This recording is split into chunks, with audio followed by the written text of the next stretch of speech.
Sebuah video rekaman yang menampilkan antrian ambulans di tempat pemakaman umum atau TPU Padurenan, Kota Bekasi, Jawa Barat, viral di media sosial. Kepala Dinas Pertamanan Kawasan Permukiman dan Pemakaman, Kota Bekasi, Jumahana Lutfi, mengonfirmasi kebenaran video tersebut. Namun antrian ambulans bukan disebabkan petugas yang mulai kewalahan memakamkan jenazah pasien COVID-19. Antri karena datangnya berbarengan, ujar Lutfi saat dihubungi Kompas.com.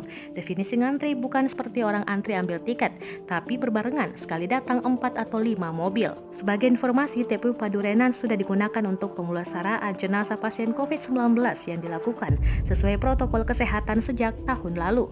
Wali Kota Bekasi Rahmat Effendi sebelumnya mengatakan bahwa jenazah pasien COVID-19 tidak harus dimakamkan di TPU Padurenan, asalkan tetap melalui proses pemulasaraan khusus COVID-19.